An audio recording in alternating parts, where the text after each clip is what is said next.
Au manoir de la Goëletterie à Saint-Malo lors des vacances de la Toussaint, un séjour a été organisé sous l'égide de l'ONG Objectif Science Internationale à destination de 24 jeunes de 13 à 17 ans. Aujourd'hui, vous entendez l'oral de Gwendoline et Maëlle. L'armée japonaise obligée d'intervenir contre les ours pour la sécurité des populations. Bonjour, nous sommes Gwendoline et Maëlle, deux participantes au séjour d'OSI. Nous avons combiné nos expériences de deux séjours différents, un séjour sur les renards à Londres et un séjour sur les ours dans les Pyrénées. Durant le séjour sur les renards à Londres, j'ai pu faire des sondages auprès des habitants en les interviewant dans la rue. J'ai étudié également les écosystèmes urbains du quartier où nous logions. C'était anciennement un quartier industriel, détruit pendant la Seconde Guerre mondiale, dont les débris tassés forment aujourd'hui le sol sur lequel on marche. De nombreux parcs y ont été aménagés ainsi que des lacs artificiels. Pendant le séjour dans les Pyrénées, Maëlle a étudié pourquoi les ours avaient disparu des Pyrénées, comment fonctionne une réinsertion et l'habitat des ours, ainsi que leur alimentation et leur cycle de vie. Depuis quelques années, des animaux sauvages se rapprochent des villes où s'y installent. Selon l'endroit, les mesures prises et le niveau de formation des habitants, la cohabitation se passe plus ou moins bien. Aux États-Unis, dans certaines régions, il est normal de voir un ours noir dans la rue. C'est aussi le cas à Londres, les renards se sont intégrés dans l'écosystème urbain depuis les années 50. En revanche, au Japon, les habitants sont très bien formés pour les séismes mais un peu moins pour les ours, provoquent des accidents graves en s'approchant trop près d'eux, obligeant l'armée à intervenir. Comment comprendre ce phénomène de plus en plus présent et en étudier les conséquences ? Commençons par identifier la cause principale. Le regroupement des parcelles agricoles, l'intensification et la mécanisation agricole ont détruit des habitats en enlevant les haies et donc des milieux de vie d'animaux sauvages. En plus d'amener une perte de biodiversité et donc une diminution des ressources alimentaires pour les animaux. Par ailleurs, l'étalement urbain avec des zones commerciales périurbaines, des villes à vocation touristique et la création des axes routiers pour relier tout cela a fortement morcelé le territoire sauvage.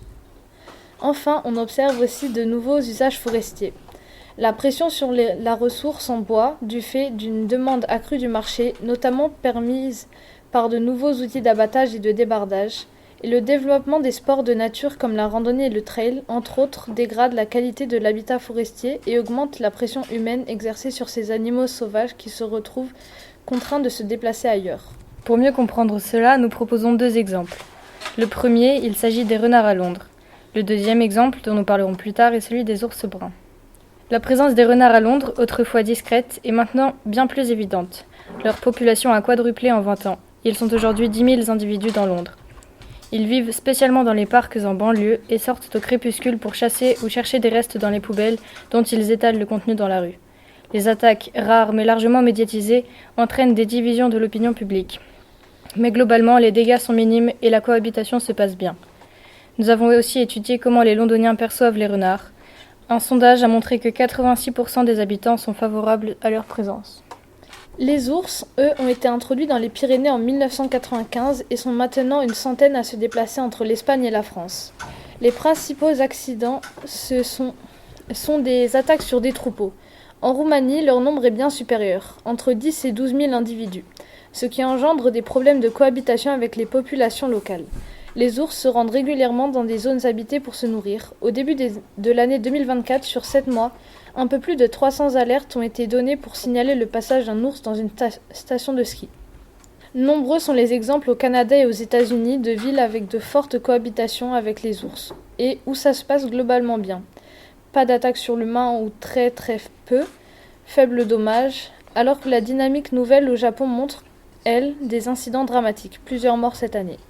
Cela montre qu'il y a des divergences dont cela est vécu et on peut voir que dans les pays habitués à cette proximité, des mesures ont été mises en place pour faciliter la cohabitation.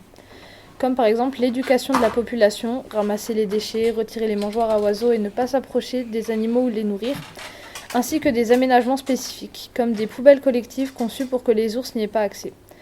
Une réponse politique est donc possible pour éviter les dégâts observés dans les cas récemment médiatisés au Japon.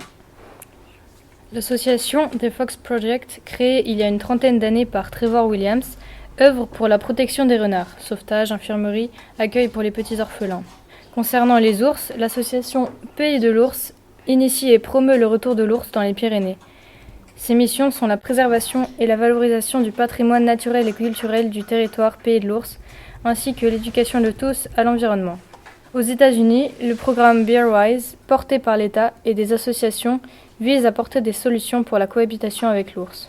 Au Royaume-Uni, il est interdit de tuer les renards sauf sur sa propriété et sans utiliser de moyens cruels. En France, tuer un ours est sanctionné de 150 000 € d'amende et de 3 ans d'emprisonnement. En conclusion, les animaux se rapprochent des villes. C'est un fait, mais nous pouvons à notre mesure nous y préparer en nous formant et en adoptant de bonnes habitudes. Merci pour votre écoute.